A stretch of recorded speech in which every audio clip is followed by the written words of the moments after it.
We have bought our first piece of land and we're on our way to buying our second piece of land. And this is to create new permanent woodland in the Bristol Avon catchment area.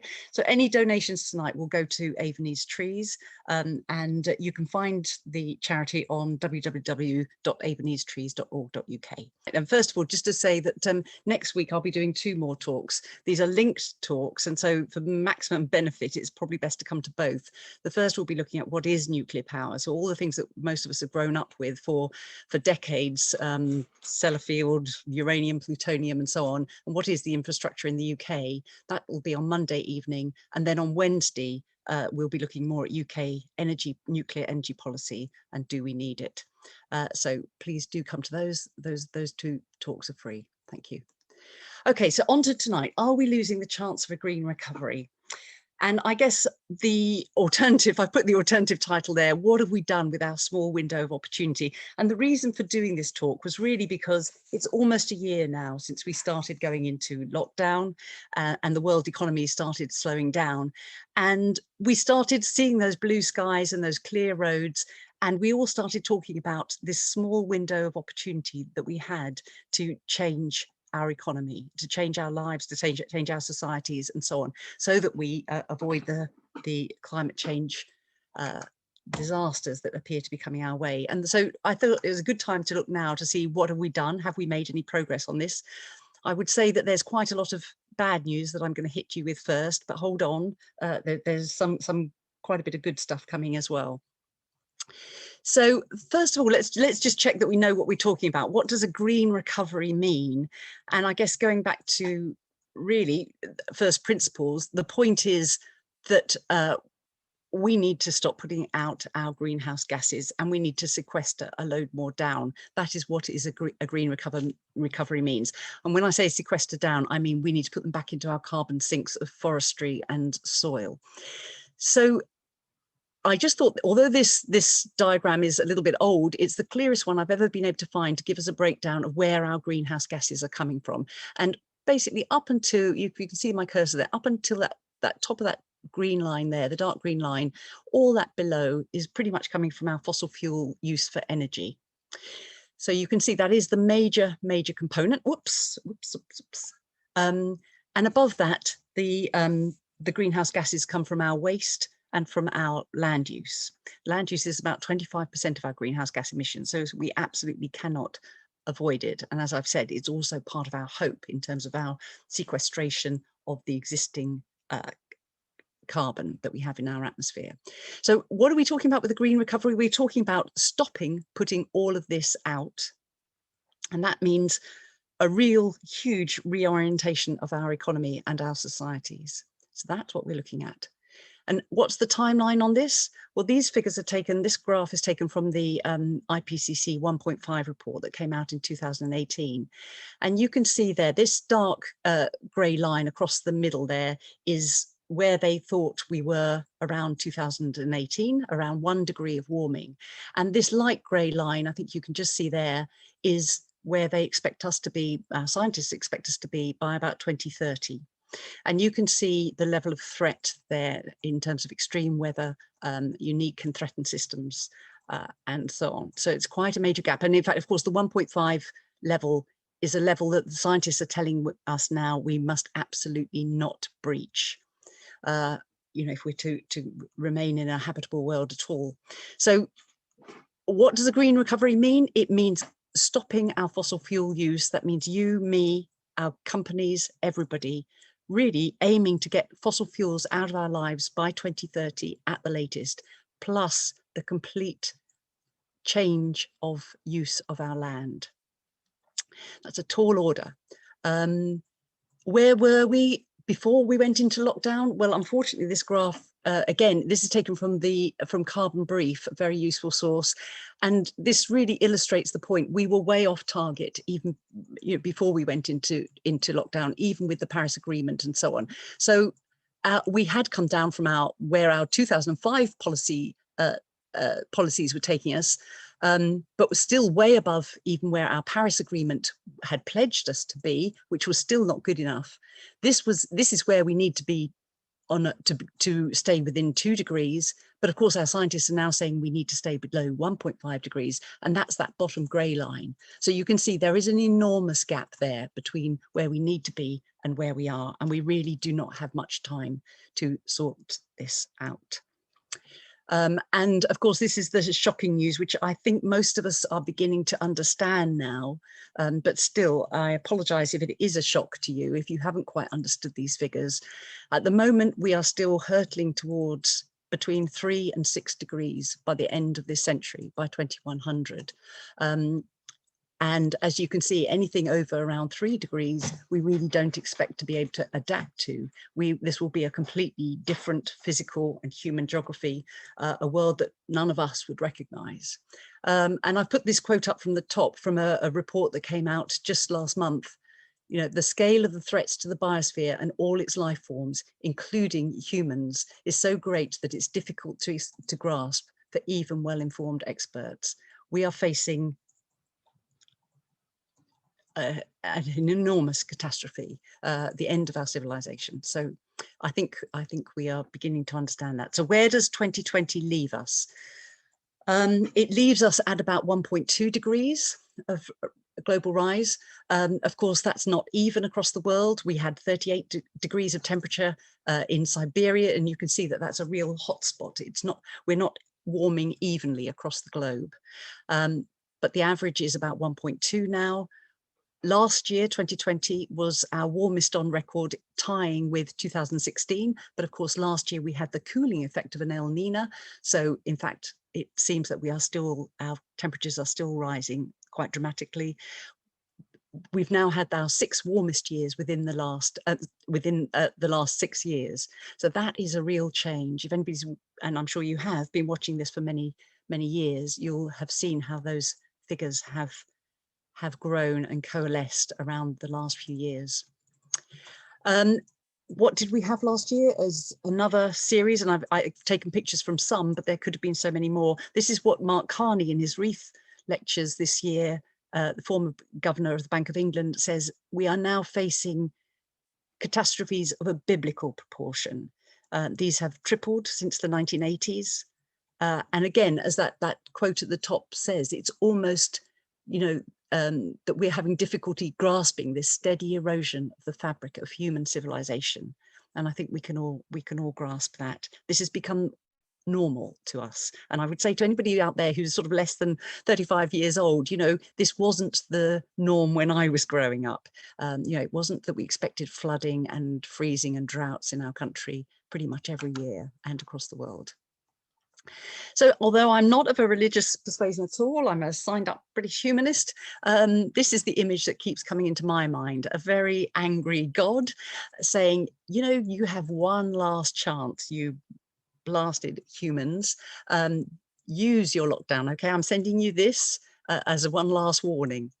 And I think that sort of fits in very much with Mark Carney's interpretation of biblical disasters.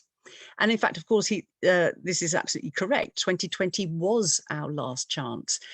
These figures, again, are taken from the IPCC 1.5 report and interpreted by Carbon Brief. So I've nicked one of their graphs. You can see that thick black line is the budget line for staying below 1.5 degrees. And 2020 was our absolute last opportunity to peak our greenhouse gas emissions. You can see here, had we started earlier, we would have had an easier ride of it. But this really was the last opportunity, and we now have to cut at an enormous rate. We in the global north should be cutting by about 10 to 15% per year, year on year. That is the challenge we face. So what did 2020 and the year of COVID achieve? Surely we cut our greenhouse gases enormously during that period. Well, we did, but of course we made up for it in the periods when we weren't under lockdown. And on the whole, we only cut our greenhouse gases last year by about 7%. So now I hear it reported on the radio almost as if we stopped putting out greenhouse gases last year, like this was some enormous achievement. The achievement is that we did peak our greenhouse gas emissions in 2019 now with the help of COVID, but still last year we pumped out 93% of the greenhouse gases that we put out in the previous year.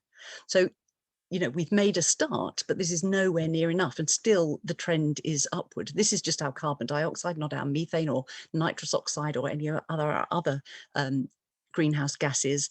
And we are now we're still putting on around 2 to 3 parts per million per year. And as Sir David King, the government's former chief scientific advisor, says, we are hurtling towards 500 parts per million. This is utter disaster. So we have no choice, but we have to find a way to stop this.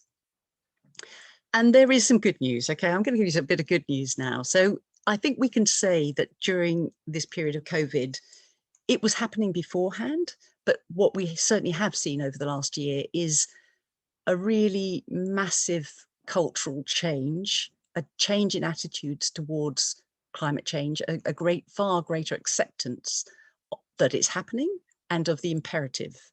And I just thought it was very interesting here to see this quote from Pascal Lamy, head of the World Trade Organization. As he puts it, 18 months ago, only 25% of the world had a low carbon horizon. Now it's 75%.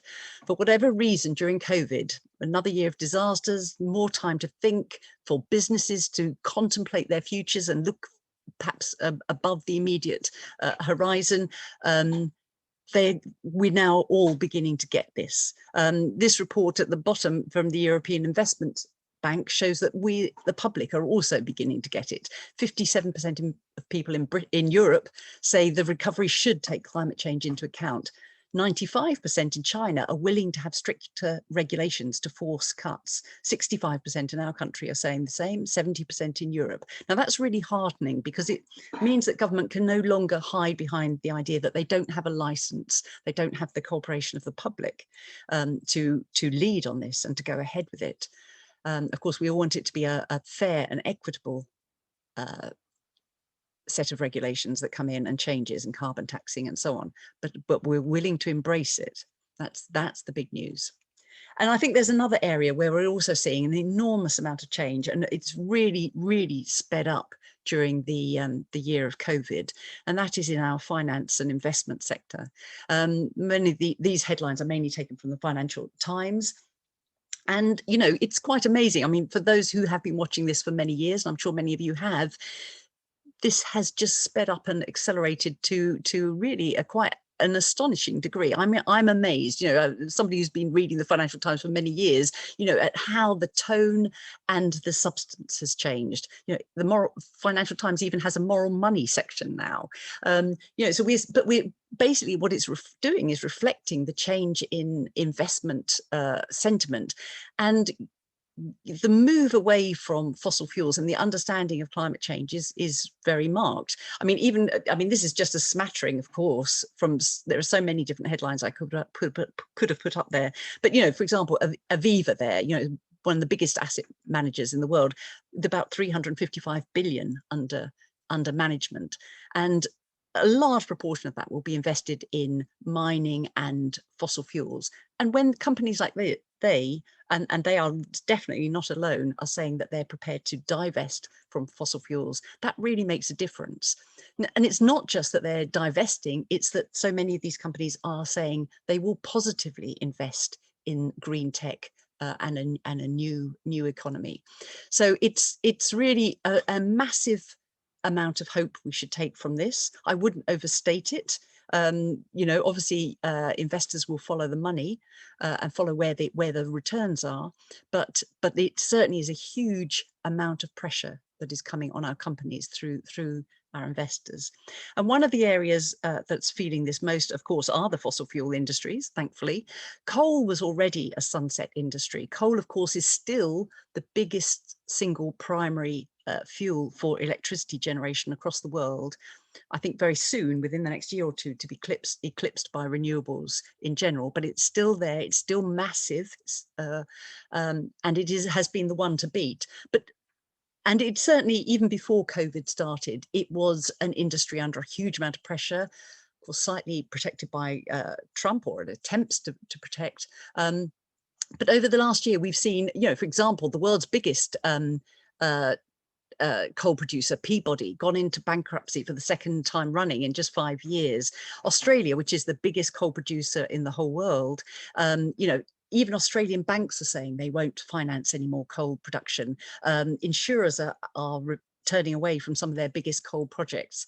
There's so much good news here. And even in our country, of course, you will have read just very recently that our government has been proposing to open up our first deep coal mine for 30 years in Cumbria, very close to Sellafield. And there's been a huge amount of protest about it. And after the decision was made, again, more protest. And I think this was really, don't think anyone quite expected quite such a backlash to that decision. But the government is now having to reconsider it, which is fantastic news. So we need to keep up the pressure. But yeah, coal, definitely, things have moved on. It's been accelerated, which I guess is the story of the pressure on the fossil fuel industries during COVID. But of course, I know the minute one mentions coal, you'll all be reaching for the chat button and saying, what about China? And China, just like most industrialized countries, has chosen to stimulate its economy and its regrowth by investing in fossil fuels. It's sort of that sort of automatic kick that's come in. And you can see here that China has, there's been quite an uptick in investment in new coal-fired plants in China. The interesting thing is, it seems to be that this is very much a matter of politics and inertia. They're not economically viable. They're certainly being outcompeted by renewables, as coal plants are. New coal plants are throughout the world. And it's interesting, again, looking at Carbon Brief, that's done a very serious analysis of this. Almost all coal-fired plants in China are running at less than 50% capacity. So building them is one thing, but operating them and running them at full tilt is another. And they are being outcompeted by renewables. So I think we shouldn't allow China's development of new coal to be an excuse for us not to act. And also worth noting, of course, that China is moving very fast still on its renewable. It's still leading the world in new renewable generation, another 40 gigawatts of solar alone in 2020. And that's massive. So, and of course, one of the other things that China has been doing, just as our country has done and most industrialized countries has been doing, is as they've been clamping down on a sunset industry like coal at home, they've been promoting it abroad. And China has certainly been doing that across Asia. And up until very recently, one of the big fears was that, and it still is, that new coal-fired power plants were being financed all the way across Asia, about 125 gigawatts. And if you're not used to the gigawatt thing, I would say that in the UK, we have around 100 gigawatts of capacity. So that's and on a really cold winter's night, we might be using close to 50 gigawatts. So another 125 gigawatts of coal-fired power plant in Asia is big. But of course, that finance is now, again, it's melting away. And again, coal-fired power plants are being outcompeted by renewables. This is really good news. You can see how the figures are collapsing. And this is not just because of the finance melting away. There are many reasons, of course, but largely it's also because many global South countries are waking up to the fact that renewable energy gives them energy independence. And it's not just energy independence, it gives them freedom from the commodity markets and the foreign exchange markets. If you live in Bangladesh or Vietnam or the Philippines here, you have to buy foreign currency, you have to buy dollars before you can buy your coal, oil or gas. And that makes them dependent on two markets of which they have absolutely no control. So many global South countries are beginning to wake up to the fact that moving towards solar and wind, which cost them nothing once they've installed, is a much safer way for them to go and develop. So lots of good news there. In terms of the oil and gas industry, of course, again, I think we can say it was hugely under pressure before COVID started, but now we can say it has been irrevocably changed by the last year. It really is has moved on. You can see the figures here. The estimates are that oil and gas over the last year has had to wipe off about 155 billion of assets, literally just not economic anymore. They can't develop them. And each of our major, what we call the super majors in the West, are under huge pressure. There's Shell, they're having to to borrow again, as it has in previous years, just to keep paying its investors so they don't melt away.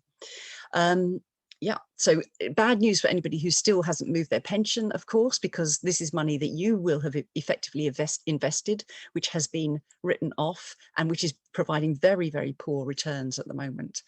So, and I think I've taken these figures actually from Chris Goodall, and many of you may be getting his carbon commentary, which I really recommend. But I think this really illustrates the point, and I couldn't resist nicking these figures from his publication. So in January last year, BP put up the sale of 2 oil fields in the North Sea for 625 million. By mid-2020, the price was down to 210 million.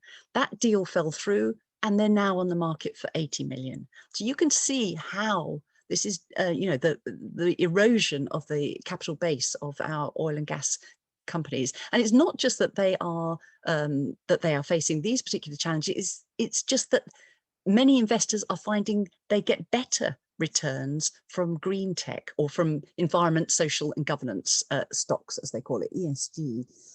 So the move into ESG has been enormous. So there's a positive alternative, which there wasn't really a few years ago. There wasn't a scaled up possible, viable alternative. If you wanted to invest, if you're an asset manager or a pension fund manager and you've got millions or billions to invest, you kind of ended up falling into the fossil fuel industries because there was a limited number of other stocks to invest in. Now, of course, there are alternatives, and that's a major difference. But the biggest threat possibly to the oil and gas industry is peak demand. I would say, of course, the low oil price. And since 2014, the oil price has really struggled to get above $50, and that makes a lot of assets also unviable. Certainly the expensive ones like the Arctic and shale and tar sands, much harder to pursue. But you can see on this graph on the right, which comes from BP's 2020 outlook, and you can see the inexorable rise of oil demand across the globe, and that yellow chunk at the top there that's grown so much in the last 10-20 years is, of course, the Asia Pacific. But now, and the companies before COVID were talking about peak demand, i.e. demand starting to go down globally and irreversibly, and they expected it to start happening in the late 2020s, maybe early 2030s. And there was a sort of general feeling that this was coming and they needed to shape up. Well, now here we have BP saying they think it happened in 2019. There is a very high chance that our oil demand will not recover from COVID, that we're on the downward slope now. Now that's hugely encouraging. Again, it's bad news for anyone invested still in those industries. I like this quote from the Financial Times. As companies start to fight more for market share, it's be like a knife fight in a telephone box. I think the point is that what we're looking at is peak value for oil and gas stocks. In the end, they become not worth investing in.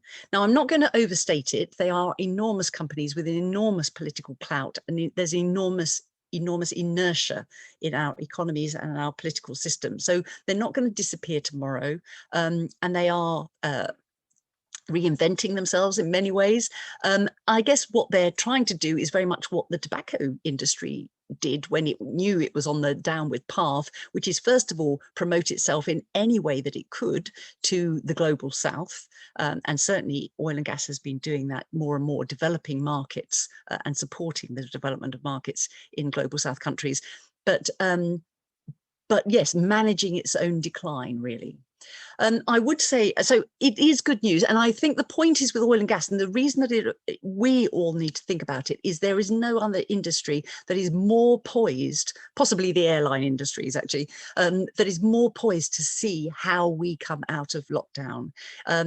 It really is up to all of us to decide whether we are at peak oil demand or not. Are we, as soon as lockdown lifts, going to run out and book 3 international flights, buy an SUV, and go back to high consumption? Or are we going to have charted a new course and make that peak demand real? So I think there's a, there's a real onus on all of us as consumers, actually, to start making those right decisions. But what I would say is that, of course, I've concentrated there on most of our, what we call the super majors: ExxonMobil, Shell, BP, Chevron, Total, and ConocoPhillips. But in fact, the major producers in the world are the national oil companies. And these are run by governments, owned by governments, and in most of these countries, you can think of Saudi Arabia, Russia, Mexico, Brazil, Angola. These are the examples I've given, but there are many more. These are undiversified economies. These are economies that really rely on petrodollars, and they are pumping still trillions. In fact, the estimate is close to 2 trillion by 2030 into their own oil and gas industries, because it's very difficult for them to move on. Their oil and gas reserves and their production are so much a part of their economies. So it's not that oil and gas is going away. The point is that these companies rely very heavily on our super majors as partners for access to capital, access to new technology, and so on. So the slimming down and the withering away of the super majors will still have an impact on these companies. But yeah, so are they reinventing themselves? Because that's really what we need them to happen. We don't think Shell or BP or ExxonMobil are going to just die completely, just the way that British American Tobacco's hasn't. They need to reinvent themselves, and we need them to turn into energy companies, investing their billions into green tech. But certainly what them at the moment, although some like Shell and BP are moving towards, moving towards electric vehicles, electricity supply, solar and wind, they are investing in those. Most of them are still concentrating very heavily on sort of get out of jail free cars like carbon capture and storage, which will allow them, and I'll talk about this a little bit in a minute, a little bit later, about allow them to carry on the production that they've been doing. I mean, if you look at Shell, they are still this year going to be investing about 8 billion in oil, 4 billion in gas, and less than 3 billion in renewables and what they call energy solutions, which will include things like carbon capture and storage. So still the emphasis is on oil and gas production. But anyway, just to say, so where is all that green, clean money going that's looking for a home? Well, these are just a few headlines and pictures from the last week. I could fill up a whole slideshow showing you where green, good investment is happening across the world. There's so much to celebrate and be pleased about. The world is reorientating itself. Our economies are changing. So lots and lots of very, very good news there. And one of the areas where there is particular interest from investors of all shades is in hydrogen. And this has been one of the real developments in 2020. In fact, Chris Goodall, again, who many of you will know is the major watcher and reporter on developments in hydrogen across the world, even he's saying he can't keep up anymore. He's astonished by the new developments happening. So why is hydrogen such good news? Potentially, well, it's first of all because it's so versatile. We can use hydrogen as a substitute in our heating systems. We can use it we can burn it as we do natural gas now for electricity production. We can use it for chemical production. We can use it in transport. And we are in trains and coaches and heavy trucks and even some cars.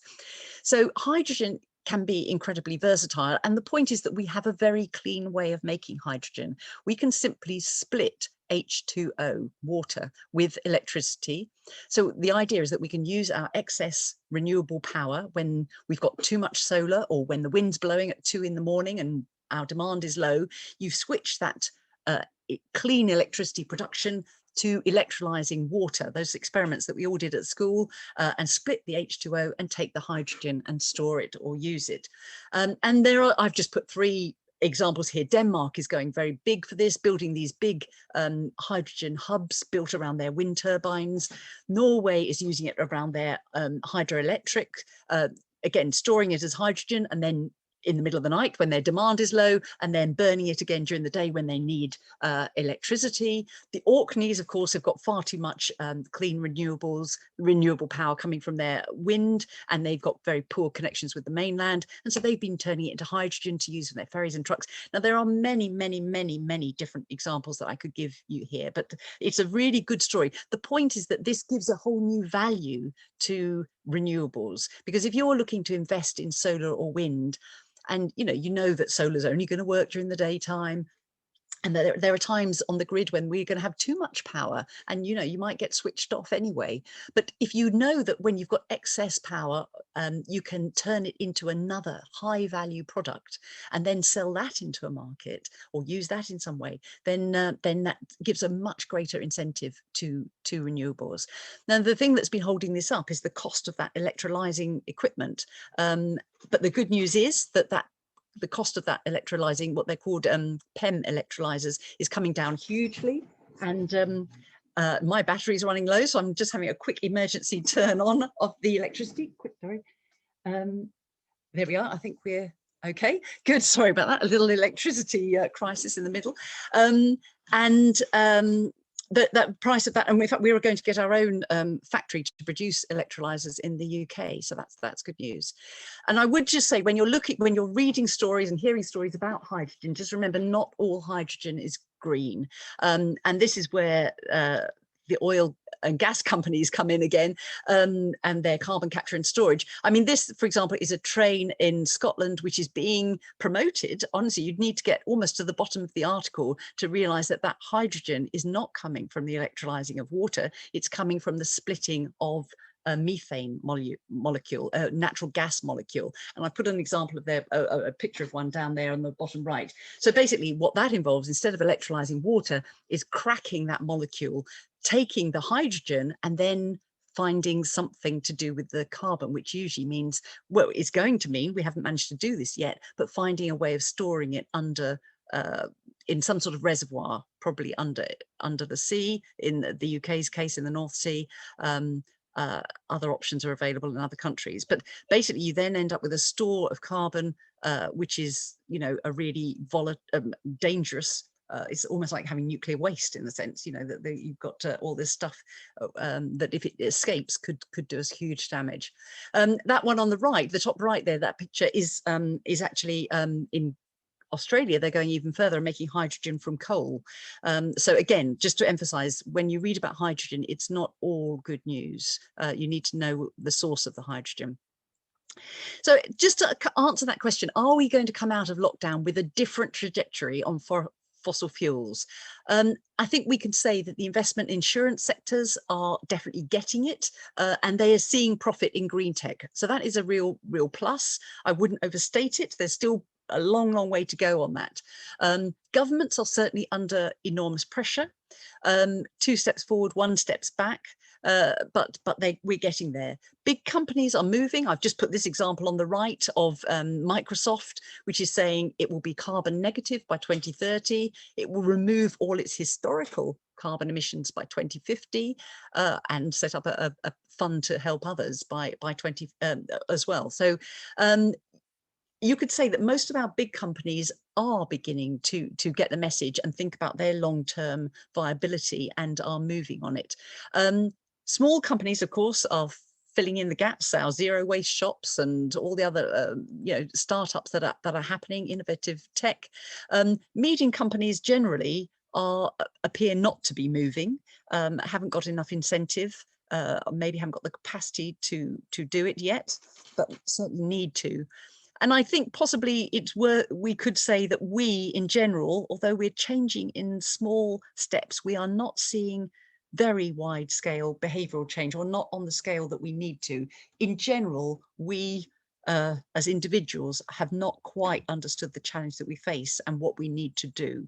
And so one of those, the question hanging here is how we will come out of lockdown, and that will determine so much more about how our economy does and how it changes. So let's just look briefly at the UK specifically and what our government is doing about coming out of with a green recovery from lockdown. And this is its 10-point plan, which you will have heard about last autumn. They are bringing forward the ending of petrol and diesel vehicle sales by 2030, which is good news. 40 gigawatts of offshore wind. Well, that was actually a rehashing of an old commitment, but still very welcome.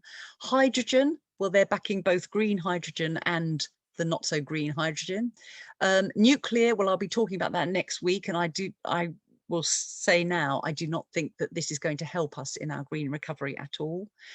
The 1 billion for home insulation has been so mishandled, and you will probably have seen the headlines from the last week or two about how the company, it's a big American company that has been put in charge of administering all these grants, has just utterly got it wrong, and contractors are not being paid and so on, and it's turning into a bit of a mess, and it's certainly not enough. This is one of the things that we really should be pushing forward much faster, and with a much bigger budget, and with much more determination on the part of government.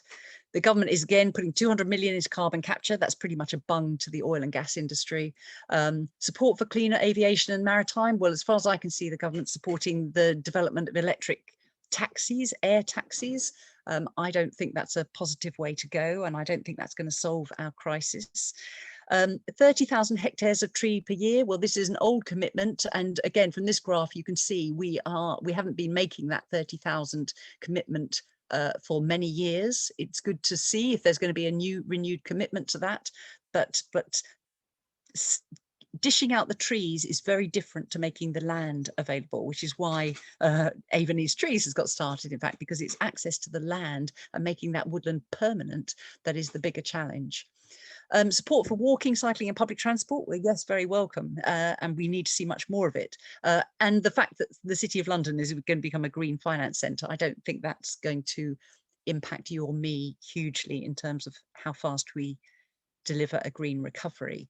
I think in the bottom line is that the government to all this is allocating only 3 to 4 billion, whereas, for example, they're allocating around 27 billion to our road building program. So I think that puts the green recovery into perspective. And in fact, there are many other areas, of course, where our government is failing. We're still selling off licence blocks in the North Sea for oil and gas development. We've said finally at the end of last year that we would stop using taxpayer money to finance oil and gas and other fossil fuel projects abroad, but it seems that we are still going ahead with that. Our government is one of the governments that has just voted to weaken regulations on the shipping industry.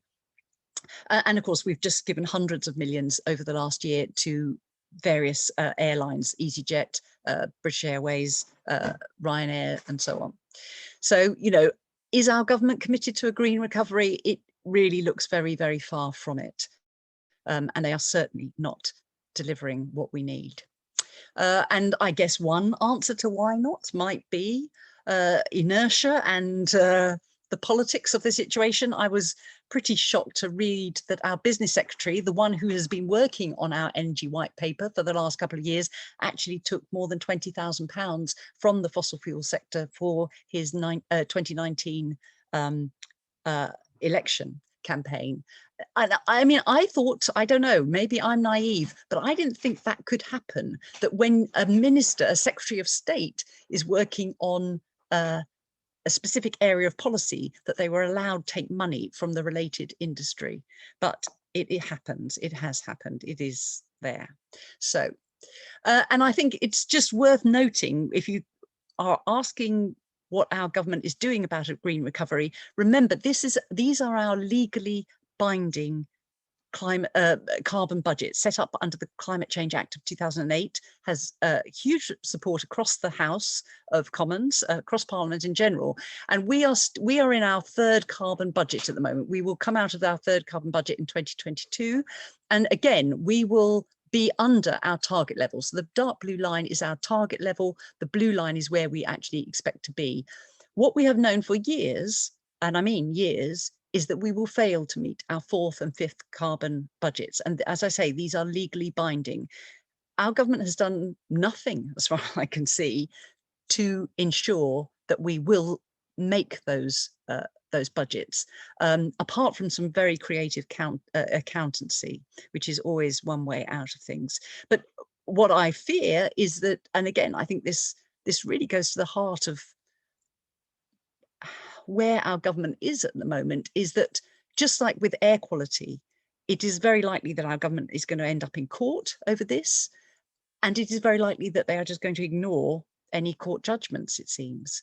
So I don't know. I can't see any other scenario here.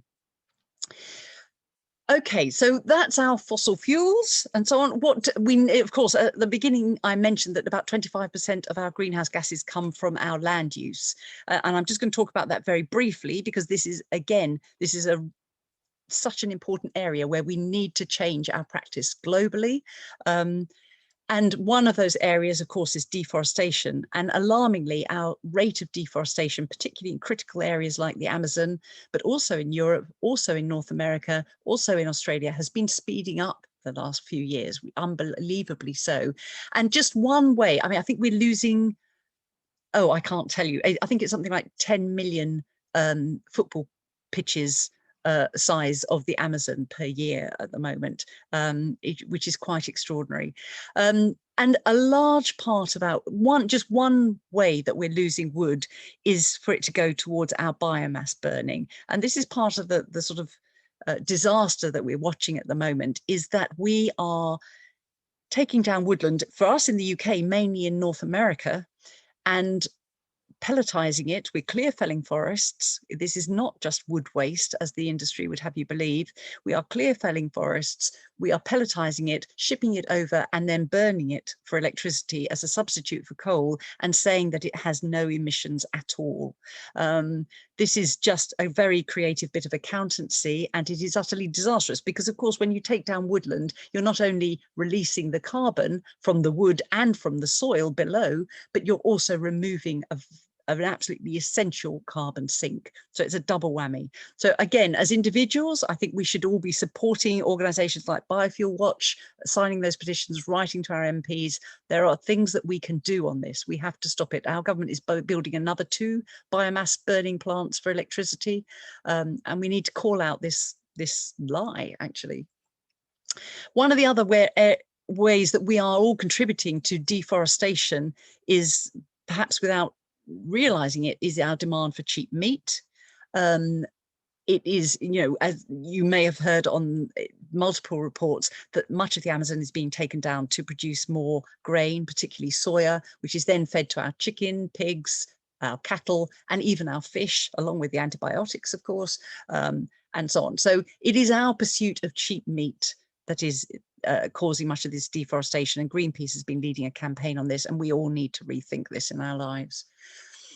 Okay, so on the positive side, there's lots that's happening in the UK in terms of changing our agricultural practice and our land use generally, our reforesting, our rewilding. And, you know, when you're feeling really down about climate change, it's worth just Googling a few, you know, regenerative farming or afforestation or rewilding, and coming up with some heartening videos about good practice that is happening in our country and across the world. There is lots of good stuff happening. But I think we haven't quite taken on the sophistication of the food message that we need to. It's great that we are cutting our meat, and we certainly need to, but we do need to take on a much more sophisticated message here, which is about local, seasonal and organic. And worryingly, although it appears, you know, but you might think that this was a big plus in lockdown, that we've all started baking our own bread and home cooking and cutting our food waste, which really is a big plus indeed. That is a good thing. But alarmingly, a report came out recently saying in the UK, our vegetable and fruit consumption has actually dropped by, I think it's something like 12–13% over the last 5 years, which is quite extraordinary. 11% of adults are not eating any fruit or vegetables, and 33% of 5 to 10-year-olds. Can you believe it? So, you know, there's a really poor story here, which goes beyond climate change. It's about public health and so on. So there's stuff to be done here. But this, I just want to give you one really, really good piece of news here. I think this is quite revolutionary, and I was really surprised and shocked when I heard it. And hats off to the Welsh government. In Wales at the moment, they produce only about 0.1% of their own fruit and veg, but the government is actually, 0.1% of the land is used for their fruit and vegetable production. And they produce only, I think, about 1% of their current consumption. But the government is aiming for that to be about 75%, and quite extraordinary. So what they're doing is really actively supporting small holdings, which really goes against the grain of most government policy, which is most governments are supporting the sort of move towards the industrialization and mega farming. So to see a government going the opposite way and saying, no, we understand that small farms can be at least, if not more productive, is quite extraordinary. And it also bucks that lie that we've always heard that hills, as in the west side of our country, can't be used for anything other than grazing. Of course, they can't be used for the sort of prairie style agriculture that we have in Lincolnshire or Cambridgeshire, but they can be used for very, very productive cultivation of fruit and veg. So great to see that happening. So where are we? Are we going to come out with a green recovery? I think you can tell from what I've been saying that I think that is extremely uncertain.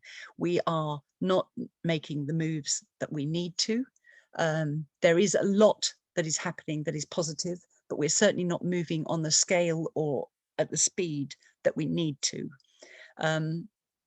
And I think when we all sit there and contemplate that and our own futures, we need to, and what we can do now, which is, I hope, is on our minds, what can we do? Well, there are some simple things. Protect the world's forests. I mean, simple to you and I, but simple things that we could do in terms of our campaigning and where we put our money, where we put our support, where we put our voices. Protect the world's forests, support low carbon and regenerative agriculture, which means rethinking our food. Discuss all your energy consumption with your fellow householders. I think that's one of the hardest things when I talk to groups to do, to actually sit down with the people you live with, get out your bills and work out what you are consuming and how you could take at least the 10% challenge, start cutting your consumption. Because remember, there is no model that keeps us below 1.5 degrees without us in the global north cutting our consumption. We can build as many solar and wind farms as we like. It won't keep us below that level. We have to cut our consumption.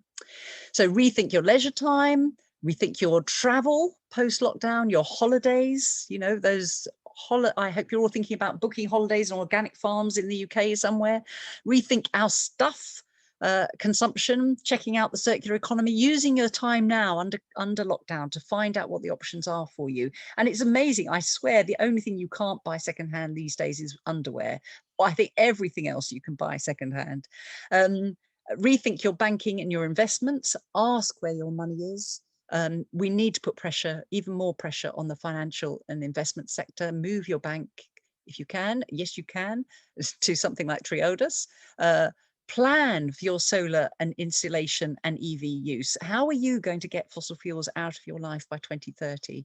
And I think bottom line, shout loudly. We need to make our voices heard here. Very, very much so.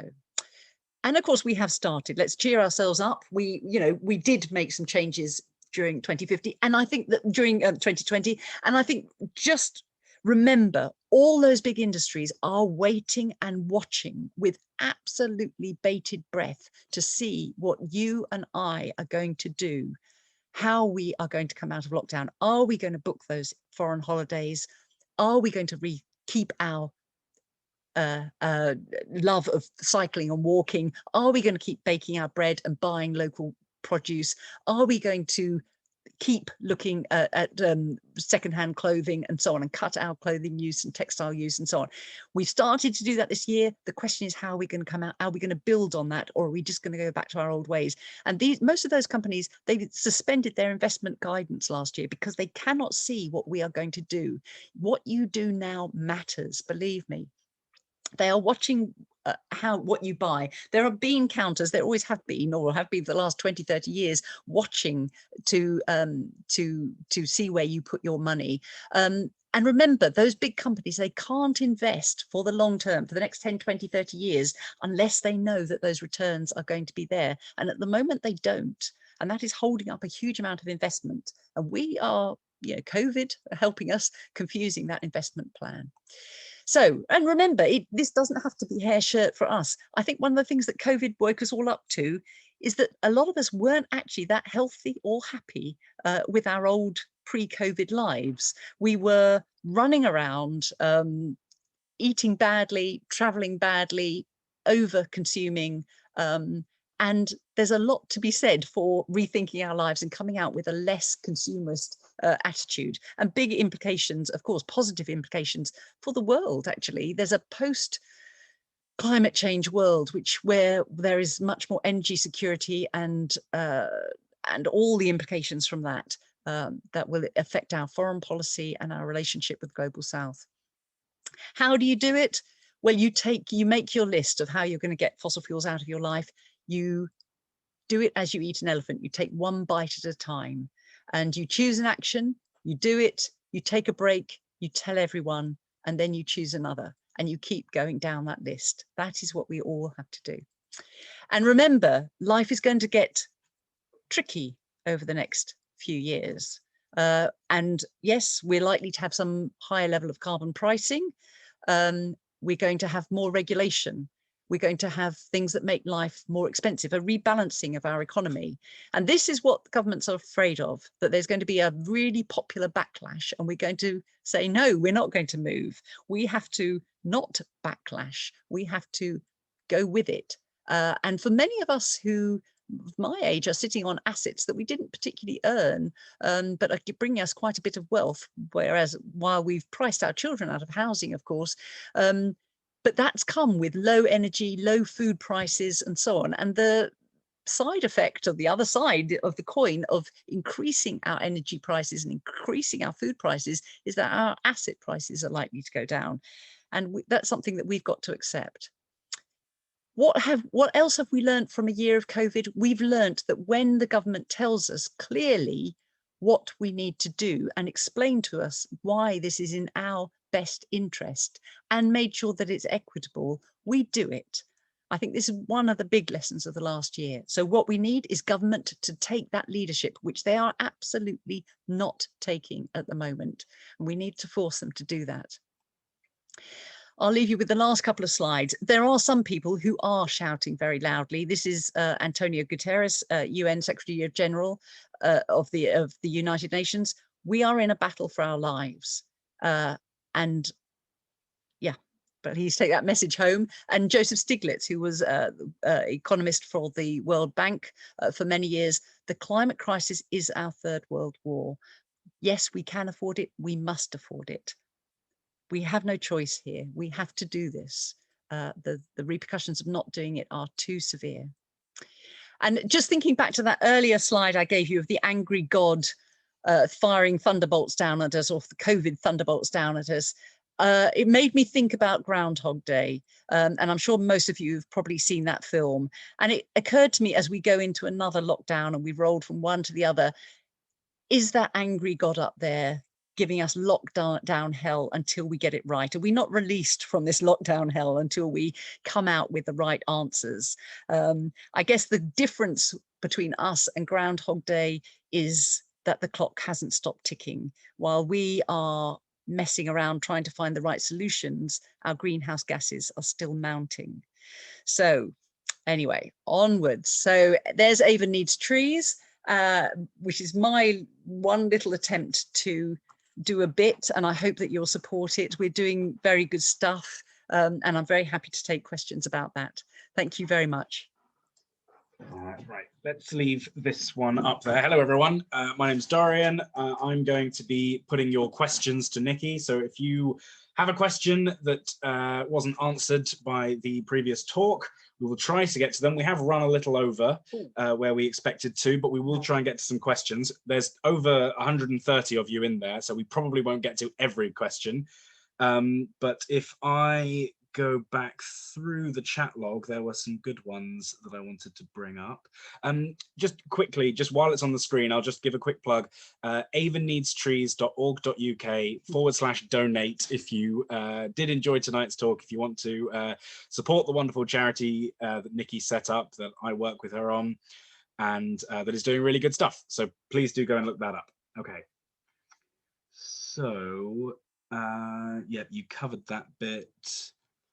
Okay, can you, Nikki, please comment on scientists warning Europe, Sir David King and others, and their letter to PM Boris Johnson, re biodiversity, including Dasgupta review and climate crisis? Do you understand the question? I'm not quite sure what the question is. So the scientists are warning Boris Johnson and others about biodiversity and climate change. Okay, all right. No, I mean, again, absolutely. What we've woken up to in the last couple of years is that it is not just a climate change crisis alone that we face.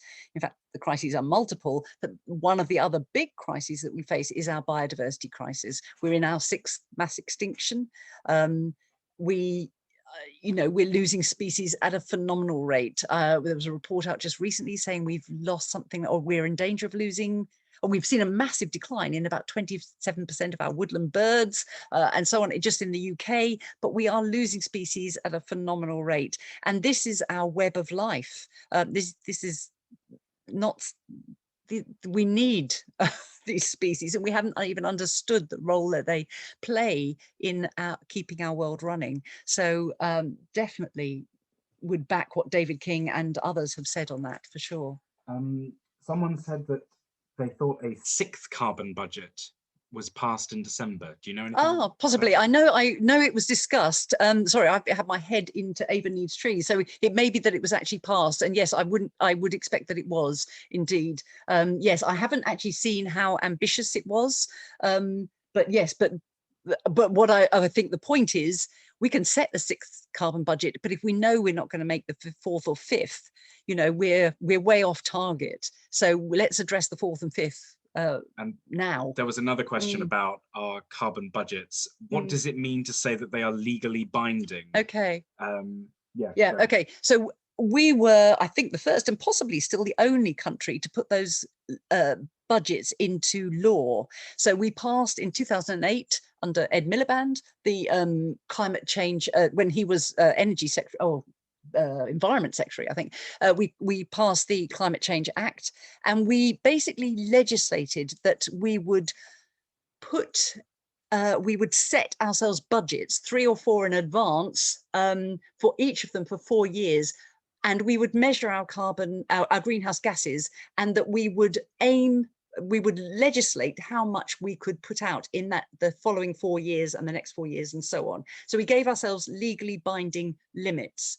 And the idea is, yes, that our government is bound by those, that they are answerable to us if we don't make them, that they have to try and stay within the law. And that's what I meant, is that my fear is that our government no longer feels that it has to be bound by the law. That's the only implication I can get from their complete inability or complete lack of addressing these issues that we've all known about for years.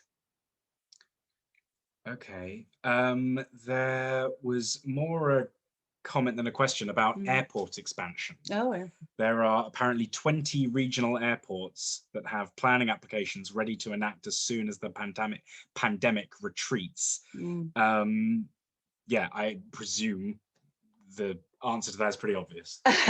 Well, I mean, the answer being, should they go ahead? No, they shouldn't. I mean, I think the airline industry itself has said that they don't expect us to get back to normal flight patterns for another 3 years, and they're taking that on board, and that's a huge hit. And of course, they're very much relying on taxpayer bailouts in the meantime to keep them going. But if we, even before COVID, there was a big move towards flight-free, petitions and the flight-free movement and so on. And many of us were taking that on board and pledging not to fly in the coming year, or to absolutely cut our flying to the minimum. And that was already, even pre-COVID, that was already what was reported as an existential crisis for the airline industry. That these industries that are built on endless growth. And if anybody's looked at the projections for Bristol Airport, for example, it's this ridiculous linear unlimited growth that has no basis in fact, and we were already shattering that. The more of us who choose not to fly or to severely limit our flying for emergencies only, then the more we will impact that industry, because it can't get the investment it needs. Okay, a short question, but a big one. Do you believe carbon capture will ever perform? Oh, okay, good question. I'm not going to say I'm a specialist in this area, but I'm extremely skeptical about it. And that's partly, first of all, because carbon capture and storage has always been put forward as a way to keep the fossil fuel industries going. Secondly, we dismissed it. We pulled the rug from under our carbon capture flagship project, the White Rose project, because it just commercially was not viable. And actually, generally, carbon capture and storage, wherever it's been tried across North America and elsewhere, has not been commercially viable unless that carbon is used by the oil industry for artificial lift to help push out oil, and then it has a value of its own. But that's not storing it, you know, in the same way. It's not, and that's not going to be viable on the scale that we need. And hey, we're supposed to be stopping putting out oil, so that's not a good answer. I guess the other reason, and I'd probably need someone with more expertise to answer this, but remember, it's just a couple of years since we closed down the Rough gas storage unit off the coast of Britain in the North Sea. Now, this was our storage for 70% of our gas, so that we always had gas on supply as we needed it. Now, we closed it because it had not been maintained. It had become dangerous. It was no longer viable. Now, I believe that was only a few decades old. It was only a few decades old, but it had been put under private management and it hadn't been maintained. Now, so my question is, and I think there'll be other people out there with more knowledge, is if we put all this dangerous carbon dioxide gas into what will be something very similar in the UK's case, a reserve, you know, pumping it into the rock in the North Sea somewhere. What's going to keep it there? Certainly one geologist I've spoken to estimates about 1% loss per year. That means that carbon dioxide is back out in the atmosphere within 100 years. That's disastrous. It's not a solution.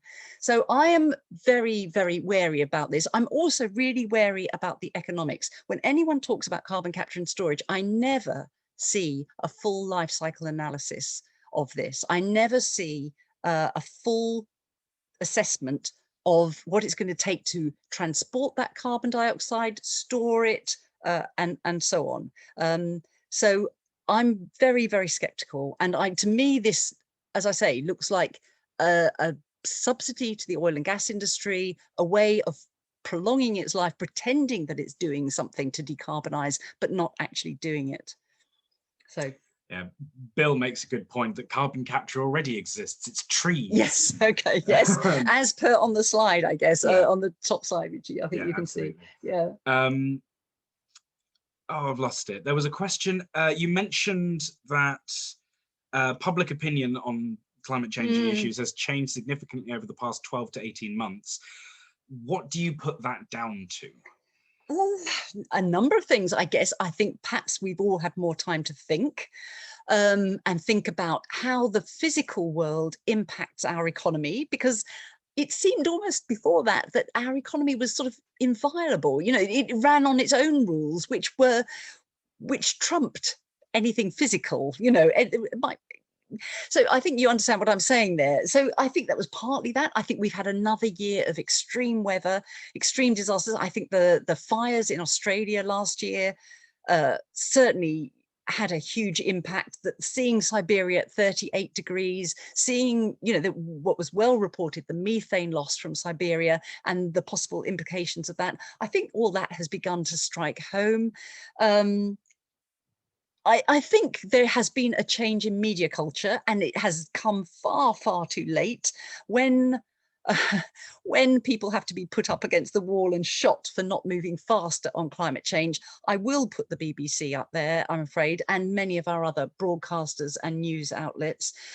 But I think some of them that have a particular responsibility and should have got moving on this years ago, if not decades ago, and given us a much broader, a much clearer idea of where we were going, failed to do so. I think it was a couple of years, it was not that long before COVID started that the BBC finally decided, yes, they would stop balancing every interview with about climate change with a climate skeptic and so on.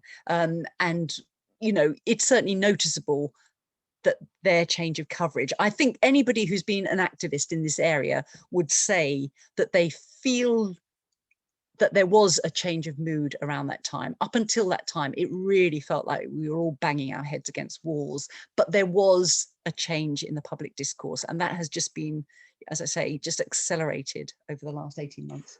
I don't know if this is I think it's an interesting one. Is it still worth talking about seafloor based tidal energy turbines, or is this going to be another 20 years? I don't know. I hope so, because I've invested in quite a few through abundance. I think, as far as I know, the Maygen project and so on is still going ahead and doing well. Tidal obviously there are many different ways of doing tidal power, and tidal, of course, you can see when you look at the sea how much energy there is there. And if we could capture some of that and use that for our energy production, that would be fantastic. And so, you know, we've tried all sorts of different sorts, floating wind, floating tidal turbines and so on, as well as seabed based ones. As far as I know, they're still viable. You know, there's experiments are still going on. They're still building out. They're still attracting investment. So I'm not a specialist in this area. I certainly hope so, but I'm afraid I am not going to give you a definitive answer on that. Elsa's put a couple of questions. She's a student. Yep. Her first one is about how she can get involved with Avon Needs Trees. Bless her. And I'll just say, Elsa, we're not having people from Bath come and plant trees right now. We're focusing on more the local area. That's because of COVID, yeah. But, join the mailing list and there will be other opportunities for you. Yeah, can I just say, so if anybody wants to know more about Avon Needs Trees or to get involved, then please just send us an email through the website, and we'll put you on the mailing list for occasional news updates, and that's the best way to find out. Yeah, contact at avonneedstrees.org.uk. Anyway, her other question is, as a student, I have tried to eat local, go plastic free, etc. I'm lucky to have an electric bike, but not everyone does, but I simply cannot afford to do it 100% of the time. What advice do you have for students? I'm finding it so hard to follow my values and survive. Well, okay, right. Thank you, first of all, for trying so hard, and I do appreciate for people, you know, that includes students who are on a low income. Sometimes it can feel like difficult choices, but many of these things, I'm sure, using your electric bike, you're probably finding actually once you've made that initial investment, it's actually saving you money, less bus fares, less car journeys, and so on. So, you know, it's not as if quite often the economics work out quite well. You know, everybody talks about eating local and organic and seasonal food as something that's inevitably more expensive. It isn't inevitably more expensive. I can tell you, I live on a very low income and I do manage this quite well. And it is a case of you need to look at that food basket. I think for many people, and I'm not saying this is the case for, is it Emma or Elsa? Elsa. But for many of us, we think we can't afford the more expensive option, but we haven't really looked at the parameters of that decision making. So maybe when you look in that supermarket basket, how much processed food have you got? How many snacks? How much meat? How much alcohol? You know, there are ways for many of us of making good choices that actually don't turn out more expensive. We just need to make different choices. The same if you sign up for a 100% renewable tariff. People often say, but I can't afford it. It's an extra 5-10 quid a month or whatever. And that's not inevitably so. But remember, there are two sides to your power consumption. It's not just the tariff, it's how much you consume. So when you sign up for a more expensive tariff, then look at how, as I say, sit down with your fellow householders and look at how much you're consuming, where it is. Pay for what you consume every month, not on a 3-month directly debit, which completely divorces you from your consumption. So, you know, I do sympathise. I know it's difficult. And, you know, perhaps one area is holidays in the UK. This is the real bug, you know, can be more expensive than flying to Turkey or whatever. And I know that that's a real, you know, why wouldn't you want some sun in Turkey rather than, you know, a less certain holiday in Yorkshire or whatever? But of course there are, and of course taking a train through Europe or whatever, because there are other options out there, it can also be more expensive. That's where we need government to come in with carbon pricing and change that balance of costs. So I sympathise. I don't know that I fully answered your question, but I hope that helps a bit. I think we'll just do a few more questions. There have been a couple of questions about COP26 and what people in our sort of southwest, I think most people here are from the southwest, Bristol, Bath, etc., what we can do to take advantage of the fact that it's being hosted in Britain. In the UK. Okay, well, certainly the good news is that COP20, the fact that it's happening in the UK is putting more pressure on our government. And I think that's one of the areas of pressure on our government over this new coal mine decision in Cumbria. You know, it's how can we be opening up a new deep coal mine in the year that we're hosting COP26? And when it's framed that way, the government has real trouble justifying it. So we can use that argument in all sorts of ways to bring pressure to our government, because they are going to be under scrutiny as hosts of the COP26. So I think many of you, I'm sure, are planning one way or another activist actions, protests, and so on. I know it's very difficult under COVID, but assuming that we can go ahead. So I assume being there, being present, is another way to go. Remember, actually, the G7 is moving, unless this is a big early April 1st joke, the G7 is actually going to be happening down at Carbis Bay in June. So we're going to have President Biden and all sorts of world leaders descending on Carbis Bay next to St Ives down in Cornwall. So again, I think plenty of opportunities to go down there if we're out of lockdown and make your presence felt. So just quickly, do you want to touch on the CEE bill? No. Okay. CEE, remind me. Do you know what? I'll take this one. So the Climate and Ecological Emergency Bill. Sorry. It's a private member's bill, which means that it's going to be very difficult for it to get passed. One of the other groups I work with is a group called Clifton Climate Action. I also work with the Bishopston Cottam and Redland Energy Group. Those two groups hosted a talk on the CEE bill, which I advise you look up. There's loads of information about it out there. It sounds worthwhile to support, but I personally, having hosted a talk on it and done a bit of research on it, wouldn't make getting it past your entire goal, because I think it's a means in itself. If your end is a means, then you may never solve the actual problem. But that's just I'm her son, so I do kind of know what I'm talking about. Yeah, I mean, I think the premise behind it is that we move on from the Climate Change Act and bring in much more up-to-date climate goals with, you know, real practical actions, and legislate those so they also become legally binding. But as Dorian said, it's very unlikely this is going to get through Parliament. It has got really good backing from many climate scientists, people like Kevin Anderson, from the Tyndall Centre and others. So it's certainly worth backing, but I wouldn't pin your hopes on it, is what I would say. Okay, there's lots of different conversations going on in the comments. Good to have everyone talking amongst themselves. Yeah, definitely. There's one from Jack about Drax. Okay. Is this Jack Sproul? Yes, it is. Oh, okay. So we have one of our attendees here is all the way from North Carolina, and Jack and I discuss frequently what's happening with the woodland over there and what's happening with Biofuel Watch over in the UK. Oh, it was about how we do their accounting or something. I'll tell you what, I'll do this one. Okay, we'll come back to that one, Jack. Yeah, we'll probably do this one, then Jack, and then if there are any other really pressing ones, we'll do those as well. But otherwise, I think we're probably going to end it there. So this one's about methane. There is creative accounting with GWP 100, which reduces apparent impact of methane from meat and dairy production and fugitive emissions, etc. At any point in time, methane is responsible for much bigger proportion of warming effect, so making slashing meat and dairy and fracking, etc., even more urgent, as well as slashing CO2, which has long-term effect. Have you seen people highlighting this?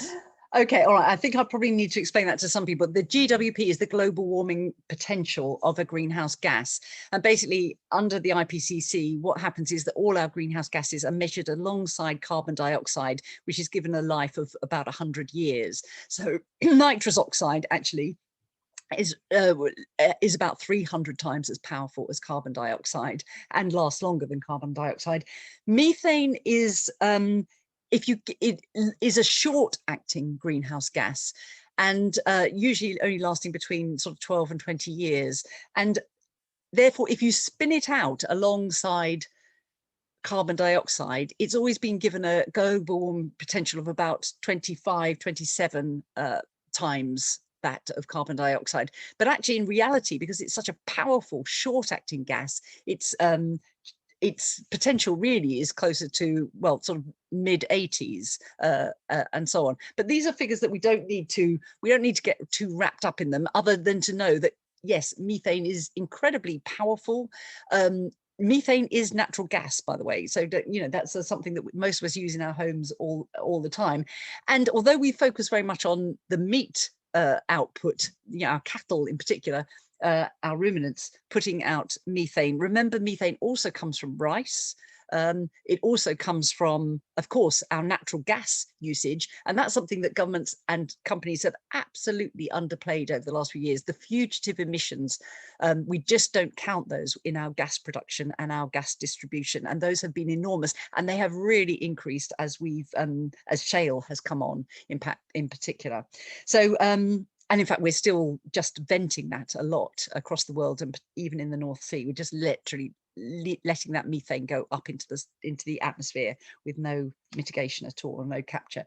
So so methane is definitely a problem. And yes, no one's denying that a huge proportion come from our cattle. And yes, we need to eat less meat. And yes, the maths can be adjusted so that it's very clear that that is so. We can, but I think most people have understood the message that our meat is a major source of methane. I think meat is is part of that more nuanced food message I think we need to get across.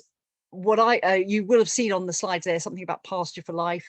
There is cattle and there is cattle that is grain fed. In the UK, we have got rid of most of our native breeds, and we house our cattle for 6 months a year and generally feed them grain. And that is disastrous, not just from the methane point of view, it's the nitrous oxide. We need to go for cattle that are out on the land 12 months a year, or housed and fed silage or haylage, and for short periods. And it's another whole lecture, but yes, we certainly all need to get a bit more clued up about methane and about meat production. So I found the question from Jack Spirall. Yeah. What can be done to stop DRACs from issuing public financial records which use fraudulent carbon emissions accounting? Yeah, well, of course, DRACs are doing it with government subsidies and with government acknowledgement and backing, because it flatters the way they're doing the accounting, which is not to count the emissions at all, really flatters our greenhouse gas emission figures, and our government is able to claim that we've made something like a 43% cut in our greenhouse gas emissions, which we absolutely haven't, for this and for other reasons. What can we do about it? Shout loudly, I think. I mean, we can, again, first of all, switch to a renewable energy supplier. Ask your renewable energy supplier, are they counting biomass as part of their renewable energy supply? Write to your, look at Biofuel Watch, get the figures, watch the film Burned. If you haven't seen it, it's about half an hour, but it's a very powerful film. Watch it and then pass it on.